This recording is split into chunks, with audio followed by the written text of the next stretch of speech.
Breaking news. Narayanganj থেকে গ্রেপ্তার হলো ওসমান হাদিকে খুন করা হত্যাকারী ফয়সাল। ফেঁসে গেল বিএনপি নেতা মির্জা আব্বাস। বিস্তারিত জানতে আমাদের চ্যানেলটি সাবস্ক্রাইব করে ভিডিওটি না টেনে শেষ পর্যন্ত দেখতে থাকুন। Breaking news. নারায়ণগঞ্জ থেকে গ্রেপ্তার করা হয়েছে আলোচিত ওসমান হাদি হত্যা মামলার প্রধান অভিযুক্ত ফয়সালকে। এই গ্রেপ্তারের পরপরই দেশ জুড়ে শুরু হয়েছে তীব্র রাজনৈতিক আলোচনা ও বিতর্ক।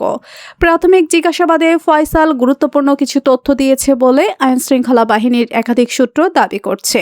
সেই তথ্যের সূত্র ধরেই এবার আলোচনায় উঠে এসেছে বিএনপি শীর্ষ নেতা মির্জা আব্বাসের নাম। যদিও বিষয়টি এখনও অভিযোগ পর্যায়ে রয়েছে এবং আইনগত তদন্ত চলমান। সূত্রের দাবি, ফয়সাল নাকি জিজ্ঞাসাবাদে বলেছে এই হত্যাকাণ্ডের পেছনে রাজনৈতিক প্ররোচনা থাকতে পারে। তবে এই বক্তব্য কতটা সত্য তা যাচাই না হওয়া পর্যন্ত কেউই নিশ্চিত করে কিছু বলতে পারছে না। এদিকে বিষয়টি সামনে আসার পর রাজনৈতিক অঙ্গনে শুরু হয়েছে তোলপাড়।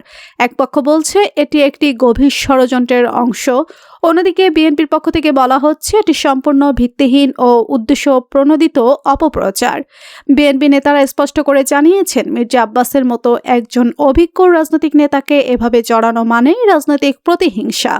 অন্যদিকে নিহত ওসমান হাদির পরিবার দাবি করেছে তারা চায় একটি নিরপেক্ষ সুষ্ঠু তদন্ত, যেখানে দোষী যেই হোক তার সর্বোচ্চ শাস্তি নিশ্চিত করা হোক।